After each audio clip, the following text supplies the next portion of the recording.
میں آپ کو ایک کہانی سناتا ہوں, ایک قصہ سناتا ہوں. یہ قصہ ہے انکل سام کے ملک کے ایک لڑکے سام کا. یہ سام چھوٹا سا تھا, اس کا باپ غریب تھا اور محنت کش تھا, محنت کر کے کماتا تھا اور گھر کا گزارا بڑی مشکل سے ہوتا تھا. اس کی ماں اپنے شوہر سے کہتی رہتی تھی کہ کوئی اور کام کر لو جس سے ہمارا گزارا بہتر ہو جائے, ہم بڑی غربت اور قسم پرسی کی حالت میں زندگی گزار رہے ہیں. لیکن وہ مانتا نہیں تھا, وہ قناعت پسند تھا. اس کی ماں نے پھر یہ کیا کہ اس اپنے بچے کو, سام کو, اس کو جو ہے اس کو ایک جو بازار سے دودھ لا کے اور شیشیوں میں ڈال کے, امریکہ کے اندر وہ دودھ شیشیوں میں ڈال کے اور دروازوں کے آگے صبح سویرے رکھ دیا جاتا ہے اور پھر مہینے کے آخر کے اندر جا کے پیسے لے لیے جاتے ہیں. تو اس نے اپنے بیٹے کو, یہ سام کو جو چھوٹا سا لڑکا تھا, اس کو اس کام پہ لگایا. وہ کرتے کرتے اس کا لڑکے کا دل جو ہے, اس کا ذہن چلا گیا کاروبار کی طرف. اب اس کے پاس کوئی تعلیم نہیں تھی, کسی قسم کا کوئی ایکسپیرینس نہیں تھا, کوئی نالج نہیں تھی, کوئی ڈگری نہیں تھی, کچھ بھی نہیں تھا اور نہ کوئی پیسے تھے. تو اس نے کیا کیا کہ ایک چھوٹے سے کریانے کی دکان شروع کر دی. ایک کریانے کی دکان اس نے شروع کر دی اور اس کے اندر چھوٹی چھوٹی چیزیں لا کے محلے کے اندر وہ بیچنی شروع کر دی. اس سے تھوڑا سا کاروبار, جو دودھ کا کام کر رہا تھا, اس سے تھوڑا سا کاروبار بہتر ہو.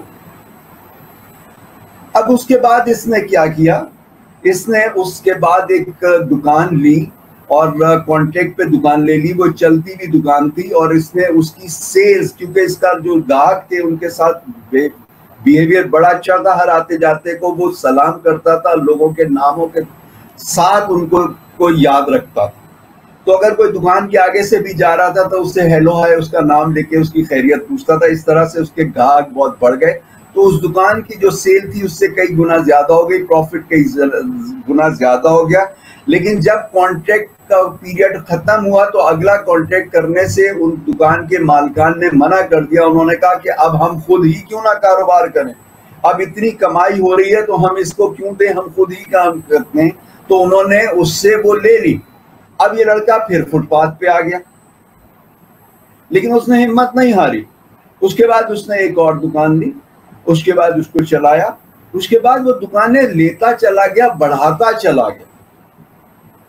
اس وقت اس کی جو دکانیں ہیں وہ بڑے بڑے مالز کی شکل میں ہیں اور وہ اتنے بڑے مال ہیں کہ ہمارے یہاں جیسے چیز, امتیاز وغیرہ جو ہیں وہ اس کے ایک کونے میں آ جائیں, اتنے بڑے بڑے مالز ہیں اس کے پاس. ان مالز کی تعداد کتنی ہے؟ ان کی تعداد ہے 11,000 سے زیادہ, دنیا کے کئی ممالک کے اندر ہے. اس کی سال کی سیلز کتنی ہے؟ 500 ارب, 500 بلین ڈالر. پورے پاکستان کی جو ایکسپورٹ ہے ایک سال کی 20 بلین ڈالر ہے.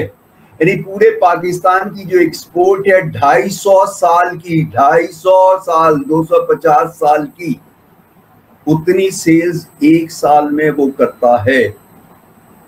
500 بلین ڈالر. اب آپ اس کا والیوم کا اندازہ کر لیجیے. اس کے پاس 22,000 سے زیادہ ملازم ہیں جن کو وہ اپنی آمدنی میں سے شیئر دے رہا ہے, اور وہ شروع سے ہی شیئر دے رہا تھا.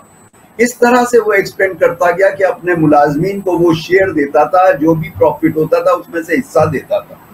تو جو اس کے ملازمین تھے وہ اور دل لگا کے کام کرتے تھے اور ان کو وہ امپلائی یا ملازم کہنے کے بجائے ایسوسیٹ کہتا. تو اس کے 22 لاکھ سے زیادہ ایسوسیٹس. اس کے بعد جب تک وہ بندہ, وہ لڑکا زندہ رہا, ظاہر ہے پھر وہ گرو کر گیا, گرومنگ کر گیا. اس کے بچپن کی تو وہ پرانی بات ہو گئی. اب 50-60 سال اس کو کاروبار میں ہو گیا اور وہ اس نے کاروبار اتنا بڑا, بغیر کسی ڈگری کے, بغیر کسی بنیادی انویسٹمنٹ کے اس نے اپنے کاروبار کو اتنا بڑھا لیا, اتنا چمکا لیا. اب اس کے بعد جو ہے جب تک وہ زندہ رہا وہ دنیا کا امیر ترین آدمی تھا.